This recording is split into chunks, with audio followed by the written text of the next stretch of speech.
Memang belum bisa menari dari kecil. Akhirnya kasetnya itu saya tulisi Suryandoro. Karena nakal itu bagian dari kreativitas. Saya kelas 2 itu sudah hafal tembang Langendrian 2 episode itu. Oh, gondrong kok tari ini elek gitu.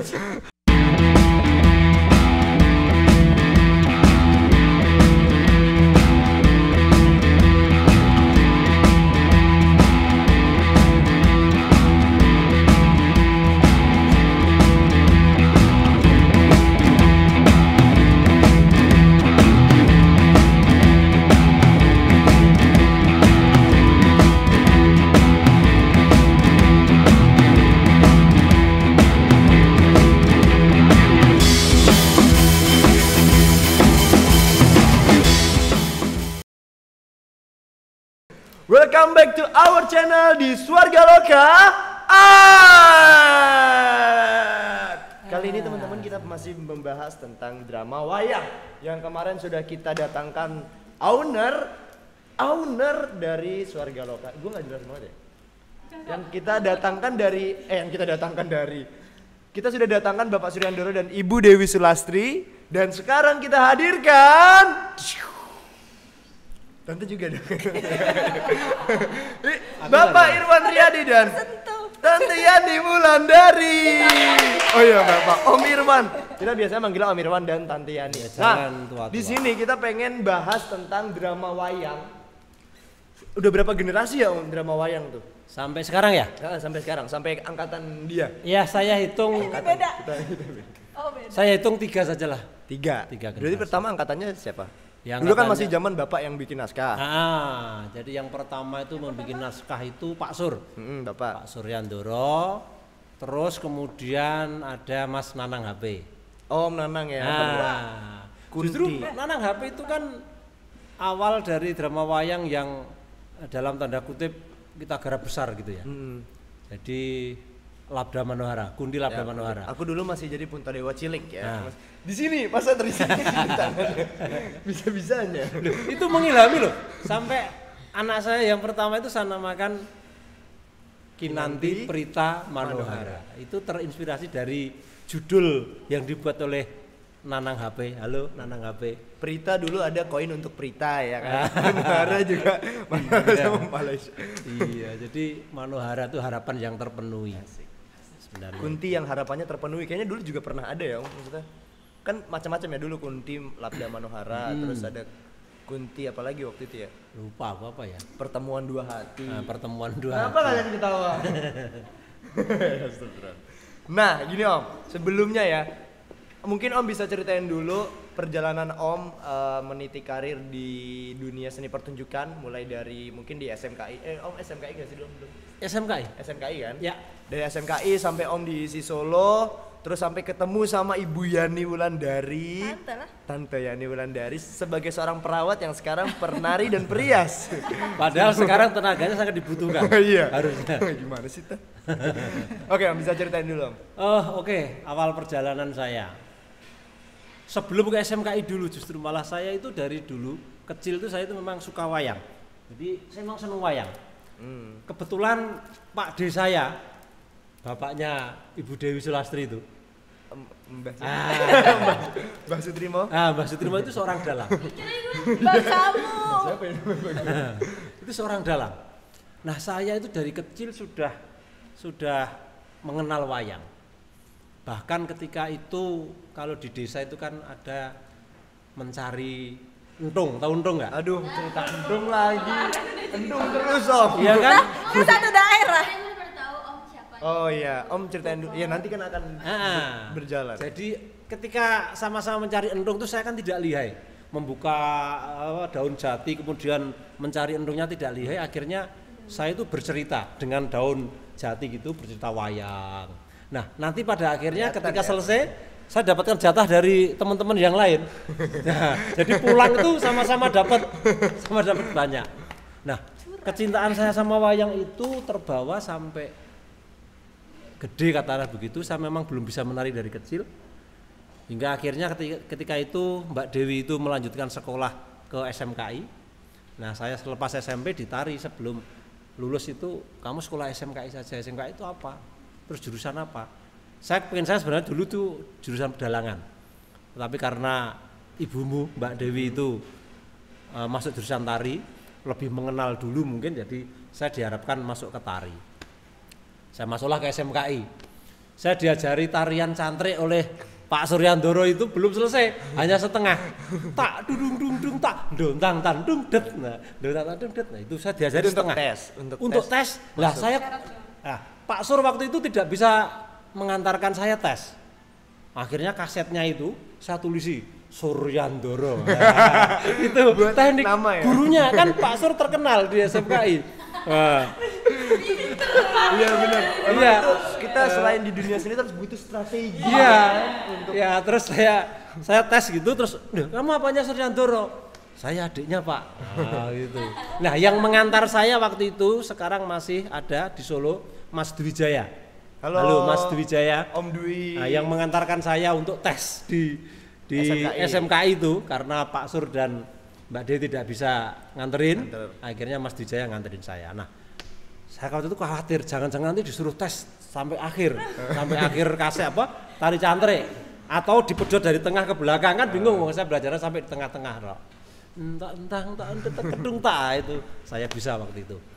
Nah, makanya kalau ketika sampai sekarang kemudian tarian saya itu tidak bagus itu karena memang dalam sejarahnya saya tidak menari dari kecil. Nggak bagus tapi P-nya lancar ya setiap Sabtu Minggu. Amin. Nah, istrinya. Terus SMKI saya lalui waktu itu masih 4 tahun.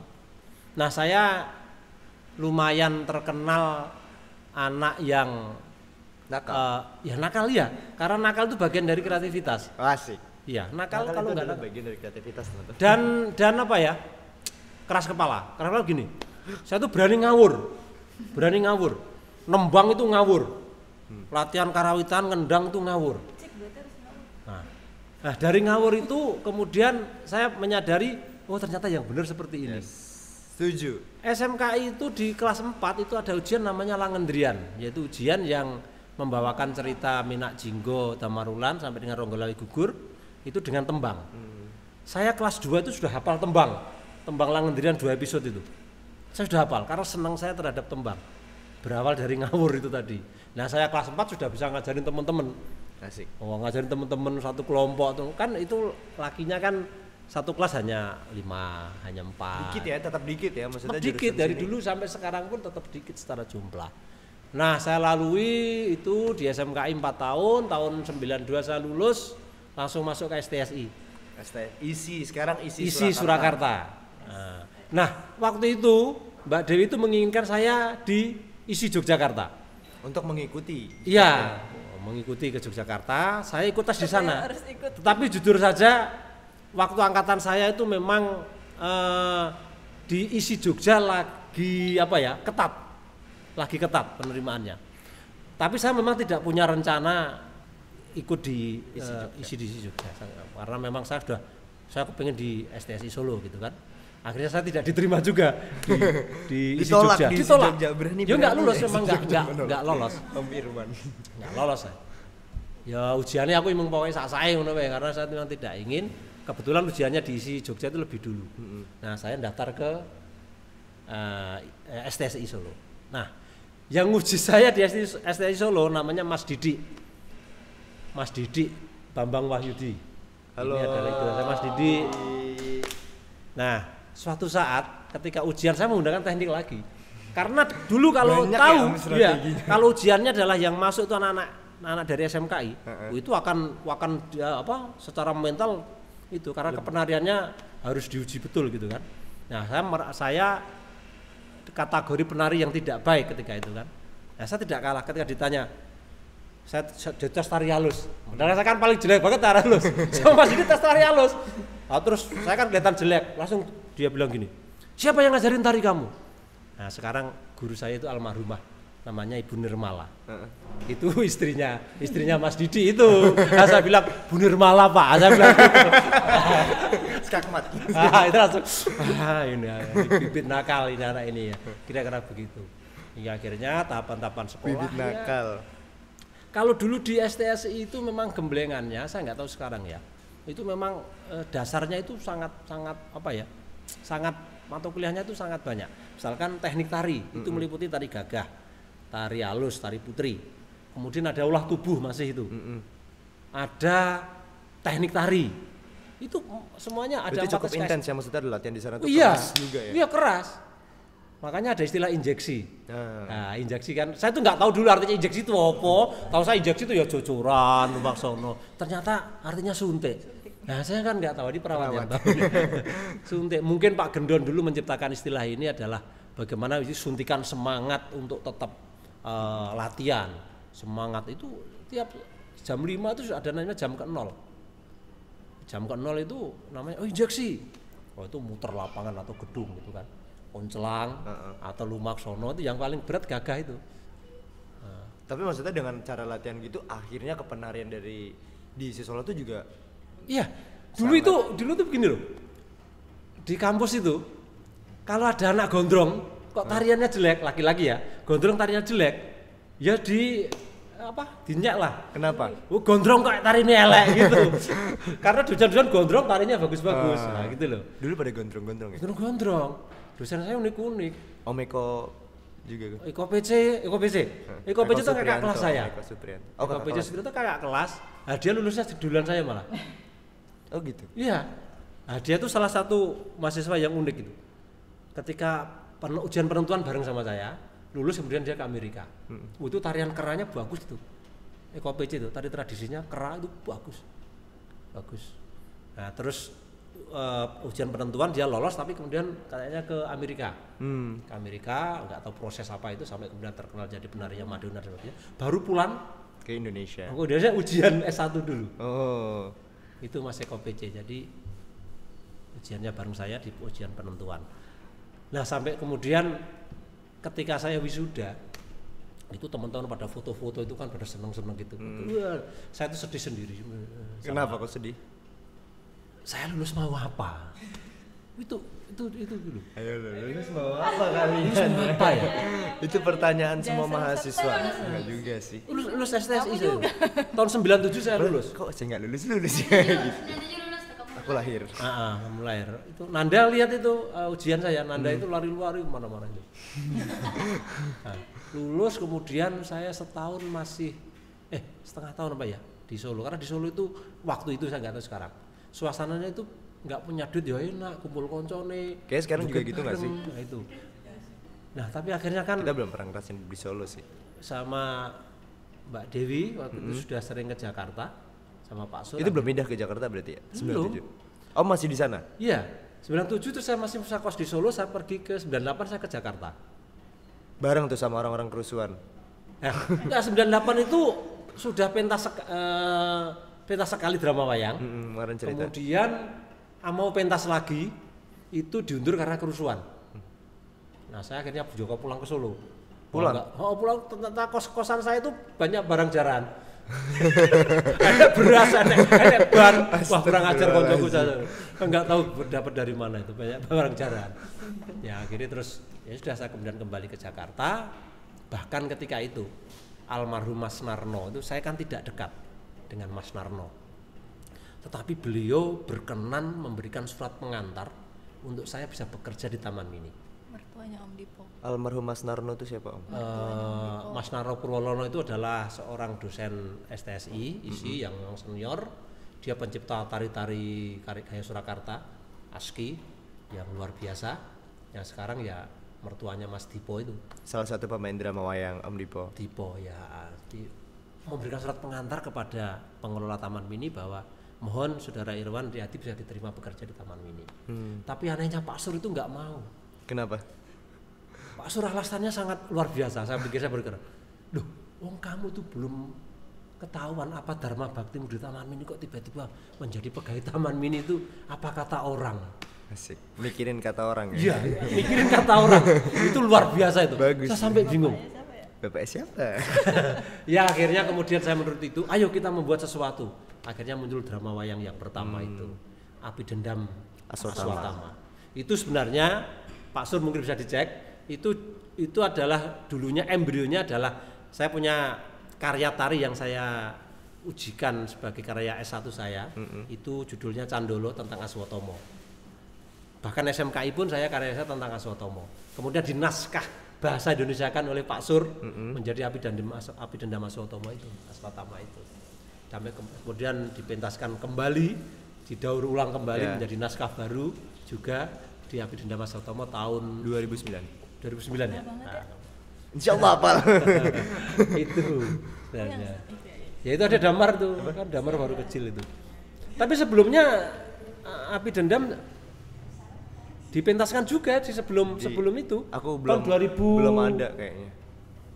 Tahun 97 atau 98 itu dipentaskan. 97 Ya, di Taman Mini pertama kali di. Oh iya, yang dulu maksudnya aku pernah nonton videonya yang ada Tante Iwul juga pertama kali gitu kan. Iya. Itu ada Om Ismu Dulu Nardi. Aswatamanya siapa, Om? Tetap saya. Masih kurus itu ya. Nah, kita udah dengar cerita dari Om sampai akhirnya ada di drama wayang dan menjadi satu bagian utuh dari drama wayang. Nah, sekarang kita mau dengar dari Tante Yani nih. Mungkin banyak teman-teman di luar sana yang sama kayak Tante dulu. Seorang penari juga tapi berprofesi sebagai yang lain juga gitu. Kayak misalnya Tante kan sebagai perawat nih. Dulu. Terus akhirnya kenapa sih mau concern di tari dan akhirnya sekarang menjadi perias gitu kan. 3P, berapa P berarti? Tepuk tangan untuk saya. Gimana Tan? Tolong diceritain. Sebenarnya dulu untuk resign dari perawat itu atas saran suami. Oh, suaminya Mungkin ya? karena dia lelah nganterin aku. Nganterin dinas. Lelah mosok pagi-pagi misalkan shift malam nih ya.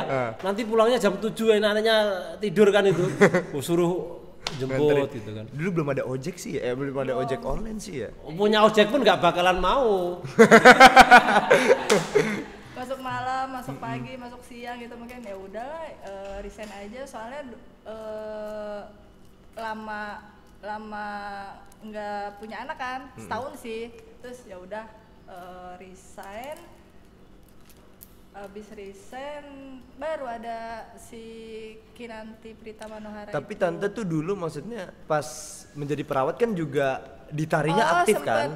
Sempet, tapi karena mungkin cinta banget sama nari jadi seringnya itu dinas tapi diganti nama teman. Ngerti nggak? Itu boleh nggak kalau gitu? Wajar apa enggak? Kalau sebenarnya nggak boleh sih, cuman Dibongkar loh. dinas ini dong, nih gue bayar ya. Lu ngapain? Terus kalian deh, lu kan dinas.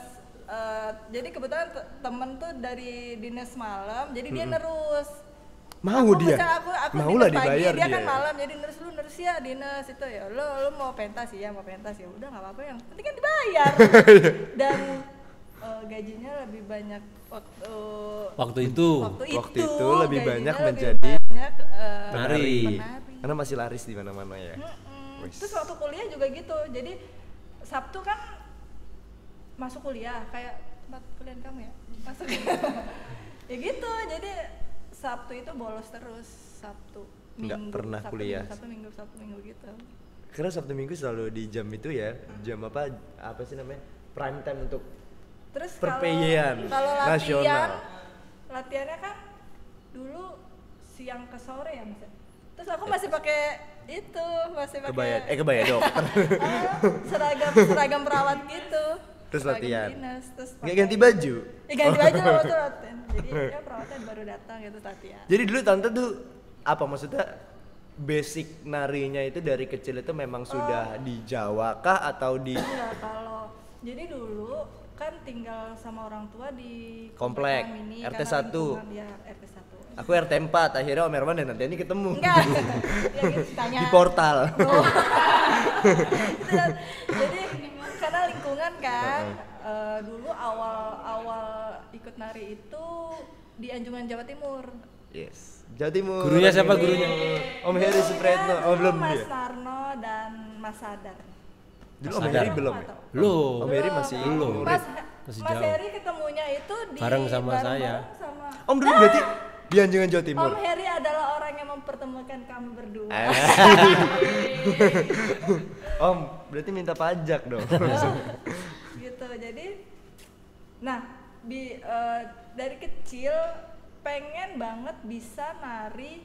Selalu ngomong sama bapak kan kalau di Anjungan Jogja itu ada istilah apa sih acara yang sebulan sekali itu suka yang dari keraton, ada yang duta seni ya. Pokoknya di situ aku inget banget tariannya tuh kayak bedoyo, memang tarian bedoyo. Dia tuh pakai dudutan gitu full yang kayak manten gitu. Terus aku nggak ngerti, terus cinta banget ngeliatnya, seneng banget itu. Ada tarian juga yang pakai samparan, tapi kalau Jogja kan nggak pakai samparan. Cuman aku pokoknya ingetnya tuh pakai samparan dan pokoknya cantik banget. Mulai ada gitaran-gitaran kayak ini apa? Nah, terus sampai rumah nyobain gini kan, gini loh Pak, mau pakai yang nari. Aduh, itu dulu gue juga kayak gitu sih. Siap habis nonton video Dewi Srinya Ibu nih, yang rombongan tante-tante. Gue pulang pakai jarik. Terus di situ ada bunga melatinya yang keluar gitu kan. Duh, pengen banget nari kayak gini. Terus nggak kesampaian sampai umur sampai ketemu sama Om Irwan. Baru langsung nikah? Oh enggak. Belajar nari Jawa yang ngajarin Mbak Dewi Sulastri. Aku bisa nari Jawa yang ngajarin Mbak Dewi Sulastri. Berarti dulu langsung ikut karya? Enggak, apa ikut latihan rutin? Jadi gini dulu, kan ada latihan rutin tuh. Terus Om Irwan bilang, kamu ikut aja latihan. Nggak mau ah, takut. Berarti Ibu takut. Terus ada Mbak Yul, ayo kamu latihan. Nah, aku tuh dibohongin ceritanya sama Mbak Yul sama Mbak Tati. Kamu latihan deh besok, itu jadwalnya nari Bali, kata dia gitu kan. Beneran Mbak? Iya, nari Bali. Ih, aku mau ya Mas ya. Ya udah datang aja, di Anjungan Jawa Tengah, ingat banget nari. Pas masuk datang langsung posisi dong dan nari Jawa ternyata. Apa itu nari apa dulu pertama kali itu? Nari apa ya? Langsung posisi maksudnya mau pentas? Iya, mereka tuh ceritanya mau pentas. Terus Anda langsung ikut posisi? Kan aku nggak bisa apa-apa deh. Udah nggak apa-apa, ikutin aja dulu. Ya, Ibu kan cara latihannya ya, gitu. Sampai sekarang baru dikasih materi hari ini selesai. Keren gak? Saya ingat aku ada Mbak Iwul, Mbak Tati, Mbak Lis, ada Bu Ertis. Ada ibunya Ano, ya tante. Iya, kalau itu dulu. Feti. Tante Feti. Mbak Martini? Enggak. Belum ya? Itu Dewi Sri. Oh iya. Itu belum Dewi Sri berarti? Belum Dewi Sri. Pokoknya yang ternyanyi yang di otakku zaman dulu adalah Dewi Sri. Pakai ini juga kok, pakai cundri, pakai gendewo gitu. Ya itu kayak Sri Kandi itu. Sasono Sri Kandi itu loh. Aswatama bukan? Sri Kandi materi itu loh. Sri Kandi Senopati. Sri Kandi prajurit, Sri Kandi Larasati itu. Oh, Sri Kandi Larasati. Mana? Halo Tia. Ya itu langsung. Sini Ti, gabung Ti. Nah, semenjak itu ikut latihan terus sampai Dewi sekarang Sri. sampai itu masih jadi anak bawang banget ya, diomelin mulu sama seniornya. Senior. Terus akhirnya tante itu juga balas dendam. Enggak sih, ini ya besok aku nggak ada, nanti yang megang Mbak Iwul sama Mbak Tati. Sama itu, Mbak Tati dong. Tapi terima kasih sih sama senior itu. Ya maksudnya tanpa kayak gitu kan mental kita jadi lebih kuat juga nggak sih? Betul. Tuh aku tuh berdua yang anak bawang tuh aku sama Nita. Oh iya Nita. Oh iya benar. Pokoknya dulu aku waktu kecil sama Tante Yani sama Tante Nita, kalau nggak sini sama Tante Nita aja, sama Tante Yani aja, sama Tante Nita. Bingung. Ya jadi itu ceritanya. Apa namanya? Mungkin kita next episode bisa undang teman-teman yang lain ya, misalnya kayak Tante Ibu, Tante Tati, Om Heri, ya nggak sih untuk gimana sih ceritanya ya? Iya, terus dikumpulin bareng lagi ya, seru. Nah, penuh drama. Udah kita tahu latar belakang Tante sama Om nih, terus akhirnya menikah dan sekarang juga aktif Tante sebagai desain kostum di drama wayang, Om sebagai sutradara dan penulis naskah di drama wayang. Pasti banyak banget kan? Iya masih jadi penarinya, bener. Sekarang angkatan siapa? Aku masih ikut loh. Iya bener. Aku masih ada. Tante tuh berarti berapa generasi ya? Dulu pas dari zaman ibu, Tante jadi juniornya, ya kan? Zamannya Tante jadi seniornya. Sekarang jadi seniornya yang lebih dewa banget ya. Udah masih tetap ikut sampai anaknya udah gede ya. Sampai anaknya udah gede dari bareng. Oh pasti. Kayak cocok di mana-mana ya looknya berarti. Ya, Nah, yang salah aku apa kamu yang ngajak? ya kita deh kayaknya salah ngajak tante. Nah, sekarang kita mau ngomongin nih Om masalah drama wayang. Mungkin teman-teman di luar sana juga pengen tahu sih gimana. Kalau kemarin kita ngomongin masalah finance-nya, masalah produksinya itu gimana di drama wayang. Nah, sekarang kita pengen coba dengerin dari masalah apa desain pergelarannya Om. Apa memilih ya apa namanya tim kreatifnya, dari penulisan naskah sampai pemilihan busana sampai pemilihan pemain sampai kenapa akhirnya ada paduan suara yang kita pakai baju hitam kalian maaf bukan saya. Gimana sih Om? Boleh diceritain nggak sih Om gimana akhirnya drama wayang bisa terbentuk sampai sekarang? Gini, jadi sebelum itu kalau menurut saya, jadi kenapa muncul drama wayang? Itu karena sebuah keadaan. Jadi kalau mau jujur itu saya tetap senang dengan sesuatu yang klasik gitu ya, yang klasik. Tetapi ketika saya hidup di Jakarta, anak saya di Jakarta kata begitu, kemudian saya masih bisa berbahasa Jawa dengan Bu Dewi, dengan Pak Zur, dengan Mas Fajar, dengan semuanya. Anak saya itu nggak bisa. Sudah saya paksa. Kita juga. Termasuk kamu kan. Nah ini adalah perlu sebuah jembatan. Bagaimana tetap wayang harus tetap disenangi. Nah kemudian muncullah drama wayang dengan naskah bahasa Indonesia ini. Bukan semata-mata naskah Jawa yang diindonesiakan. Bukan ditranslate menjadi bahasa Indonesia bukan, tetapi memang harus kaidah-kaidah penaskahannya dari sastra dan sebagainya, dramatiknya harus tetap memenuhi syarat standar sebagai drama wayang ini. Karena apa? Kita tidak bisa serta-merta. Karena begini, wayang itu sudah mempunyai kekuatan tradisinya. Kalau Bima ya, wah sopo jenengmu, ya gitu kan. Aku dengan Bima. Kostum. Nah, tiba-tiba kalau kita kemudian siapa namamu, rasanya nggak enak. Ganjel. Nah, perubahan itu kemudian tidak bisa hanya pada sisi penaskahan, harus juga diikuti pada garapan musik. Ya, karena serpek atau musik pengiring dari wayang orang itu khas banget. Khas banget itu. Nah, itu harus melalui sebuah perjalanan. Ya, tetap kita harus mengakui bahwa wayang orang itu kan kesenian tiron, meniru dari wayang kulit. Jadi secara nilai filosofinya atau simbolismenya itu pasti menurun ketika diorangkan. Nah, kita terus pertanyaan adalah ketika menjadi berbahasa Indonesia seperti apa? Menurunkah? Bisa jadi. Tetapi ada sebuah tanggung jawab bahwa tetap kita akan menggarap wayang dari segi apa? Nilai. Mungkin secara bentuk menjadi drama wayang seperti apa yang kita, bahkan perjalanannya sampai sekarang menjadi berbeda juga. Tetapi secara nilai kita masih konsisten bahwa kita akan tetap menjadikan nilai wayang ini sesuatu yang memang harus kita percaya sebagai sebuah kebaikan.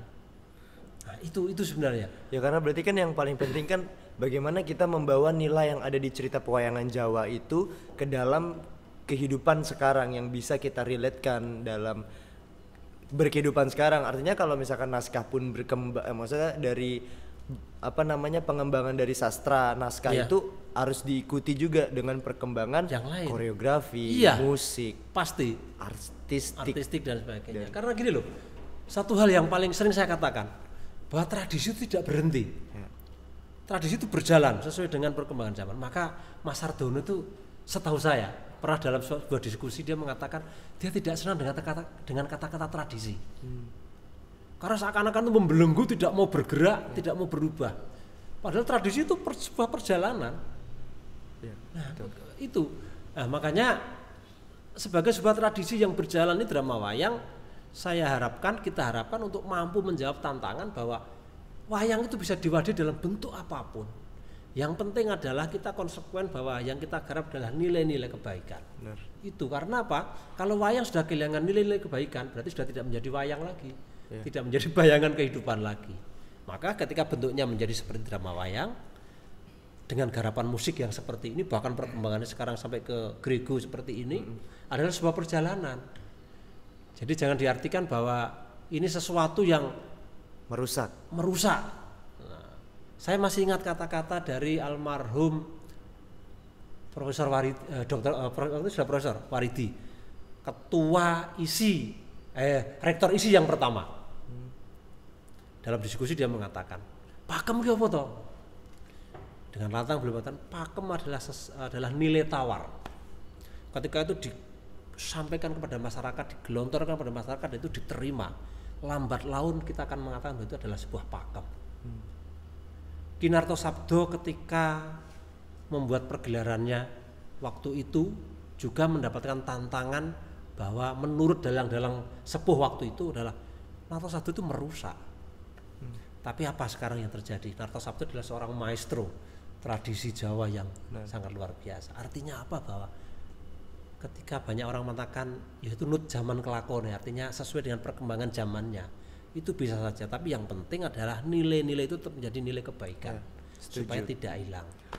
Ya makanya berarti kan sebenarnya sesuatu yang baru itu pasti awalnya akan mendapatkan penolakan dulu mungkin akan mendapatkan penolakan dari beberapa orang yang nantinya pada beberapa puluh tahun ke depan akan menjadi sesuatu yang sangat luar biasa dan bisa menjadi bentuk baru yang bisa dijadikan referensi. Itulah banyak yang mengatakan kan, ketika sudah pada zona nyamannya itu orang akan tidak mau berpindah dari situ.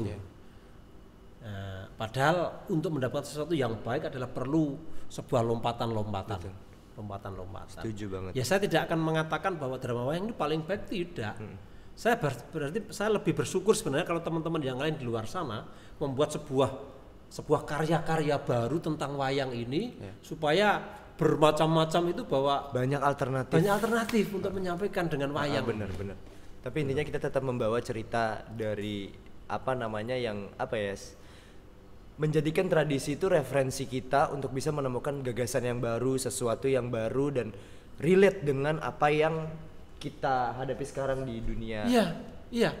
Karena kalau tradisi itu hanya berputar saja, itu ya sudah hanya menjadi monumen. Padahal wayang itu mempunyai tebal wilayah untuk kemudian kita dalam orang-orang mengatakannya memberikan sanggit baru atau memberikan sebuah tafsir baru. Karena wayang supaya hidup harus mempunyai tafsir.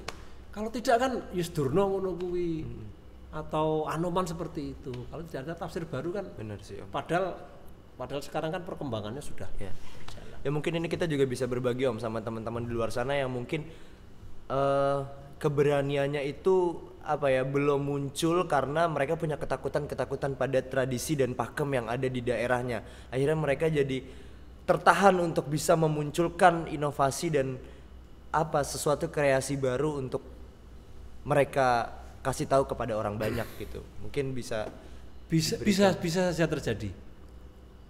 Atau begini saja, yang paling gampang yang nyata kita lihat misalkan ya, tentang kostum misalkan.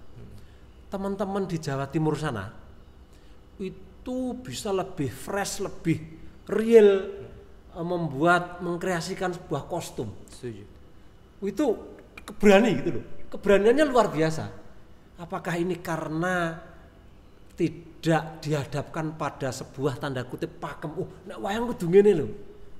Sementara kita di zona Solo, Jogja misalkan. Apakah karena dihadapkan dengan nek iku nyalai pakem menjadi sebuah ketakutan tersendiri? Saya tidak tahu. Tapi intinya sebenarnya itu adalah dalam segi basicnya itu masih ada. Itu saya pikir tidak begitu lepas. Contoh misalkan Bima itu mempunyai kostum yang khas namanya Kampuh Poleng Bang Bintulu. Kalau kalian mengatakan itu yang kain kotak-kotak, itu sebenarnya Poleng Bang Bintulu itu. Nah, kamu nanti cari sendiri apa makna dari itu. Nanti baru kemudian ternyata maknanya ini ya. Kalau kemudian kalau saya sih, kalau makna yang itu tetap ada dengan tidak meninggalkan yang memang hakiki katakanlah itu saya pikir kita sah-sah saja. Karena kalau kita lihat perkembangan busana wayang orang gaya Surakarta itu sekarang sudah jauh melesat. Kalau kita lihat foto-foto dulu zaman Mangkunegaran wayang itu kan ya seperti itu kan. Nah, kenapa kemudian wayang yang sekarang masih sebagai wayang orang itu yang sudah kostumnya melesat sedemikian rupa tidak dikatakan bahwa itu menyalahi pakem? Kan enggak juga. Ya saya kira pakem dan tidak pakem atau menyalahi tidak menyalahi itu bagaimana kita cara pandangnya. Ya, betul. Jadi jangan menjadi sebuah perdebatan yang menghabiskan energi. Benar, karena seni itu kan luas banget ya, kita punya tafsiran sendiri-sendiri, punya persepsi kita, cara pandang kita sendiri, dan sebenarnya menurutku yang membatasi kesenian itu ya lebih baik kita sendiri gitu kan, nggak harus kita berkoar-koar kayak seni ini jelek, seni itu jelek, yang bagus yang ini gitu. Ya kan? Ini ada cerita sedikit nih. Kalau biasanya orang-orang yang kemudian banyak nyacat itu, banyak memberikan nyacat penilaian yang jelek-jelek itu, sebagai seniman biasanya karyanya perlu dipertanyakan. Nah itu sudah kamu lihat aja lah itu. Kalau orang banyak berkuar ngomong itu jelek, pasti karyanya juga tidak begitu bagus.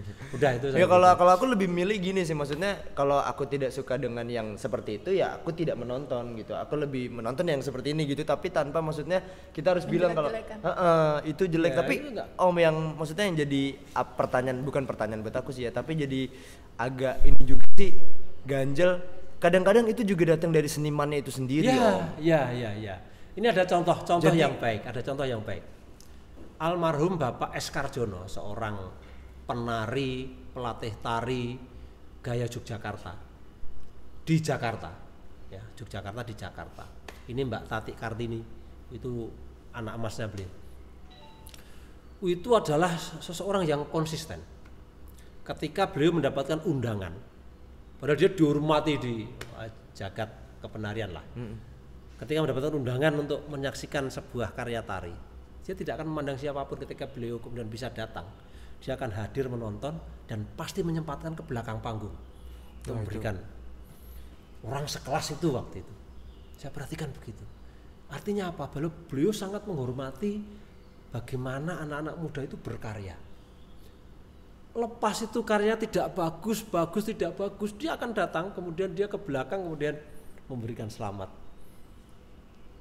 Itu S. Karjono. Itu dengan cara yang kayak gitu, maksudnya support system di kesenian ini mungkin akan menjadi lebih baik gitu. Jadi anak muda juga lebih percaya diri gitu dengan merasa didukung, dan kita juga jadi respect banget sama senior yang itu salah satu kan. Kita tidak bisa juga kan kepada baru melihat orang junjungan jelek, junjungannya elek kalau gitu. Itu pada posisi waktu zaman saya sekolah masih seperti itu. Dosen-dosen, mohon maaf dosen-dosen saya dan dosen kami di ISI di STS itu dulu, sekarang mungkin sudah tidak lagi ya. Dulu itu kalau menyalahkan mahasiswanya, bahasanya udah sangat kejam. Elek. Pernah satu saat nih, Pak Astanto masih ada itu, waktu itu masih menjadi ketua STSI, belum rektor karena masih sekolah ya STSI.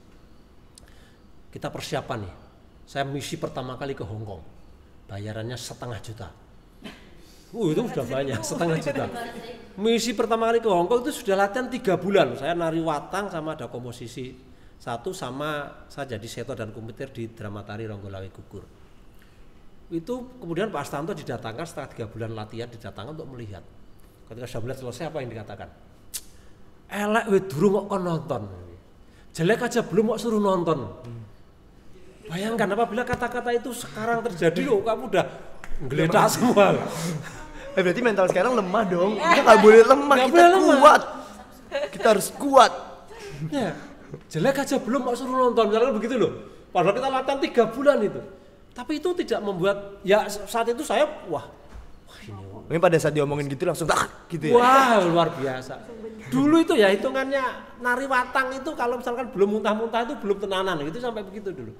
Jadi nari watang tangannya sampai sini berdarah begitu. Nah itu. Nah, tapi itu menjadi cambuk bagi kami ketika itu. Jadi ketika sekarang melihat teman-teman pada latihan itu ya, dulu saya pernah mengalami hal seperti itu. Tapi sekarang memang lebih maju teman-teman di ISI sana itu. Cara berlatihnya, tekniknya juga sudah semakin maju, dan sekarang sudah banyak penari-penari bagus memang. Ya semoga maksudnya terus bermunculan penari-penari dan koreografer bagus, orang-orang yang inovatif, menemukan sesuatu yang baru dari tradisi yang kita punya. Dan yang paling penting sebenarnya support sistemnya harus benar-benar apa ya, jadi lebih baik gitu di Indonesia supaya kita bisa menjadi negara percontohan yang punya ekosistem seni yang bagus, yang bisa dicontohkan oleh negara lain. Ya enggak? Jadi sebenarnya kita memang harus saling mengisi sebenarnya. Iya betul. Saling mengisi. Jadi teman-teman sanggar-sanggar yang lain yang ada di luar sana, dimanapun lah. Jadi di daerah-daerah itu saya beberapa tempat saya kunjungi itu sebenarnya kelompok-kelompok tari di daerah-daerah itu bagus-bagus sebenarnya. Hanya kurang terekspos. Iya, kurang terekspos dan ya itulah. Jadi apa ya, media kita itu tidak adil. Artinya tidak adil itu pemberitaannya kan, saya katakan di sini nih, media kita itu tidak adil terhadap perkembangan tradisi kita. Berapa persen media televisi kita yang mengangkat tentang tradisi? Berapa persen? Dangdutan itu di stasiun TV swasta itu bisa jam 8 malam sampai jam 1 malam. Dangdutan. Mungkin karena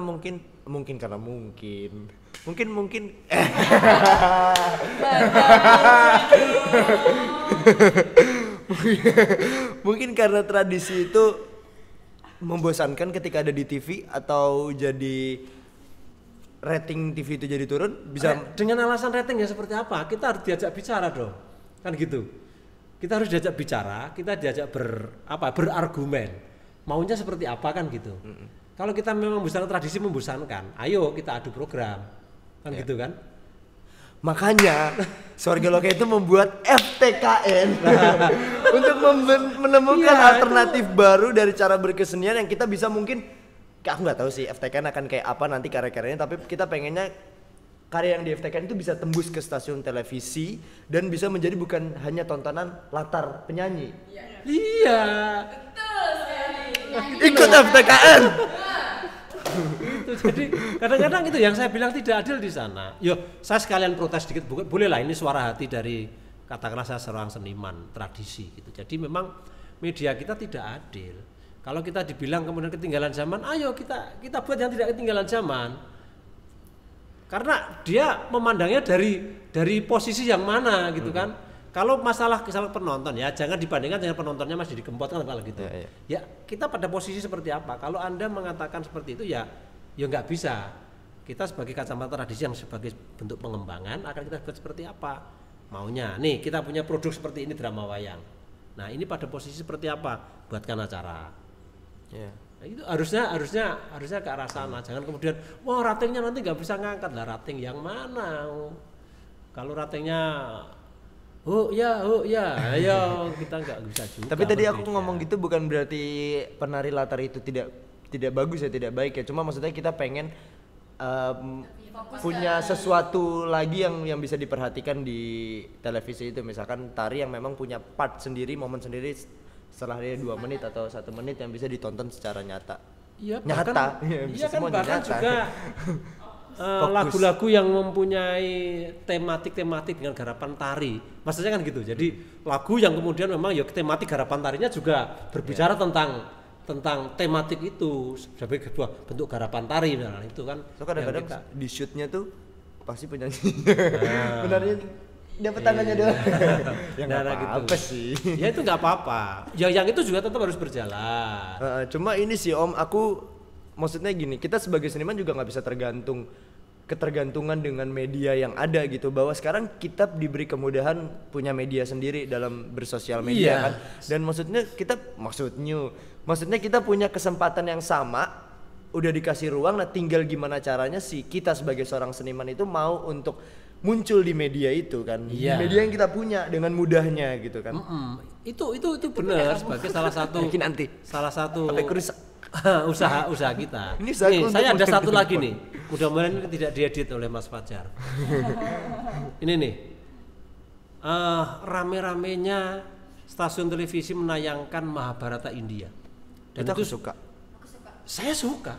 Saya senang, itu luar biasa. Salah satu naskah yang saya buat itu inspirasinya Itu referensinya juga dari apa yang saya lihat di sana. Soundtracknya kan Mahabharata. Bagaimana seorang tokoh Krishna yang sangat diagungkan dan luar biasa, ya kan? Iya. Bagaimana tokoh Arjuna? Ini ada adegan ini. Kunti itu menangis ceritanya, air matanya menetes. Arjuna itu mencabut dari anak panah. Tapi mencabutnya dia melepaskan anak panah. Air matanya tidak boleh jatuh.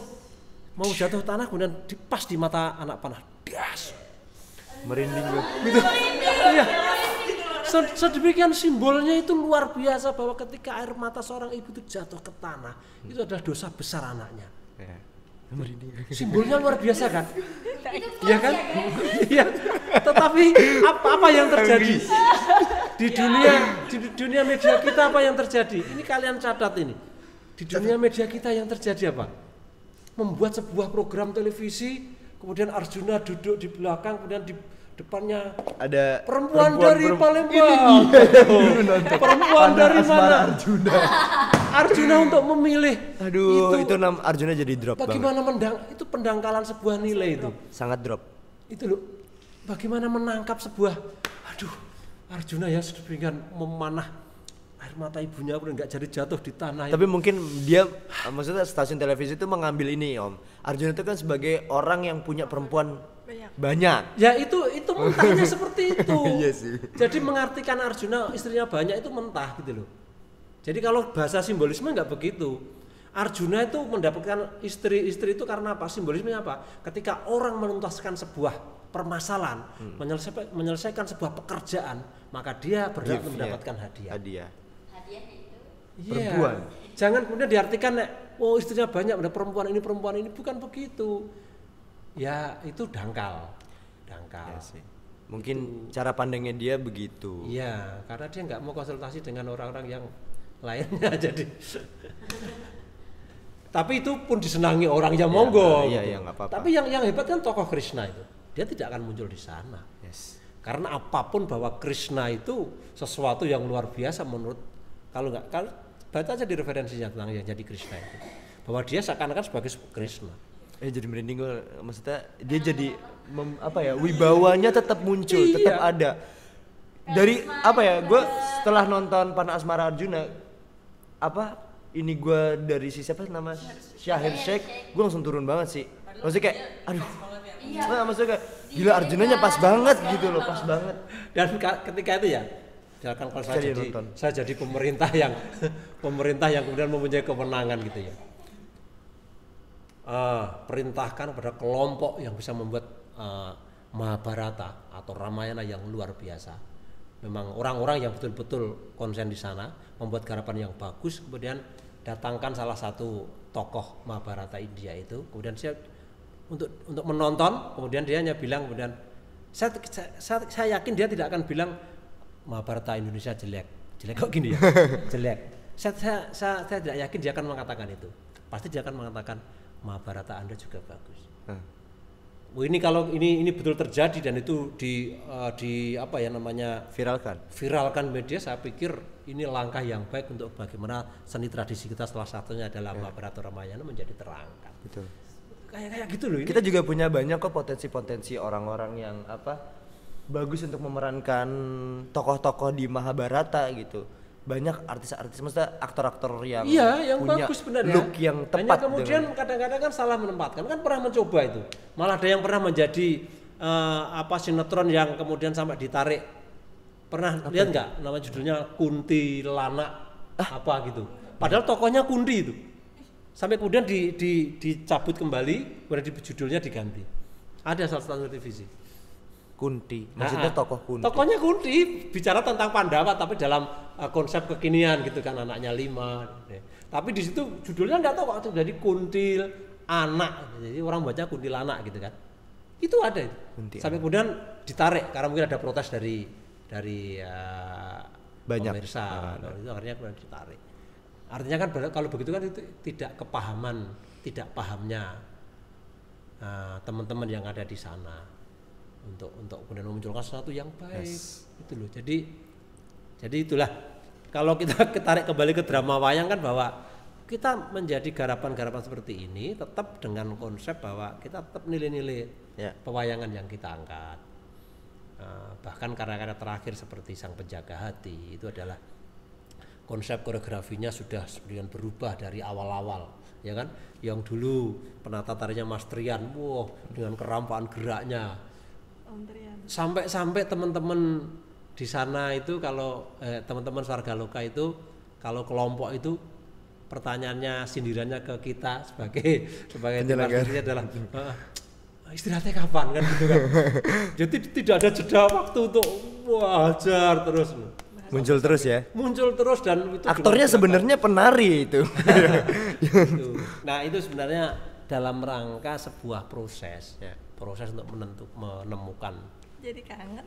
Nanti kita akan ngomongin masalah 2008-2009. Nah, tapi sebelumnya maksudnya sebelum masuk ke segmen nostalgia dengan cerita-cerita pada zaman drama wayang dulu, sekarang aku mau tanya Om sebagai orang yang memimpin pertunjukan drama wayang ini yang dipercaya Bapak sekarang untuk berada di garda terdepan di drama wayang ini, gimana sih Om menanggapi fans-fans yang benar-benar seneng banget sama Swarga Loka, sama drama wayang, dan juga orang-orang yang nyinyir terhadap drama wayang? Contohnya misalnya kayak ada nyinyiran judulnya Penjaga Hati, sinetron banget. Iya, ya seperti yang kamu katakan kan, yang kamu katakan tadi bahwa sesuatu yang muncul itu pasti ada pro dan kontra. Itu pasti. Jadi pro dan kontra. Dan yang saya ceritakan dari awal tadi tentang orang-orang hebat itu pun ketika mempresentasikan karya-karyanya juga ada pro dan kontra. Bagaimana Sardono ketika menyajikan karyanya Samgita Pancasona di RRI Surakarta tahun 7 sekian kalau nggak salah, itu dia sampai dilempari telur busuk oleh penonton. Itu adalah sebuah, dan Sardono kemudian happy saja, dan itu menjadi sebuah kekuatannya untuk kemudian terus eksis. Menjadi saya tidak ingin membandingkan itu sebenarnya, tapi intinya begini, bahwa monggolah kita itu saling berkarya. Kita monggo sama-sama berkarya untuk kemudian mendapatkan sesuatu yang kita yakini dari sesuatu yang baik, kan begitu. Ketika teman-teman yang merasa senang dengan kami, kemudian ada timbal balik sebuah penghormatan, apresiasi, dan kami pun akan memberikan apresiasi terhadap teman-teman yang lain bahwa ayo kalian juga harus bergerak untuk kemudian menciptakan sesuatu. Bagi teman-teman yang kemudian nyinyir, ya monggo, itu haknya mereka. Hak untuk menyinyir. Untuk menyinyir itu memang harus ada. Kalau semuanya kemudian mengagumi, saya pikir juga tidak adil. Tapi yang penting adalah nyinyirnya itu adalah nyinyir yang kemudian dia juga mempunyai sesuatu yang monggo dipresentasikan supaya berimbang untuk kemudian ayo toh kita sama-sama mengisi kesenian kita itu loh. Wahananya banyak kok, jadi tidak masalah. Ya sih, kalau mau ngomongin masalah apa ya, orang yang suka dan tidak suka pasti nggak akan ada habisnya ya. Iya. Akan terus-terusan ada terus.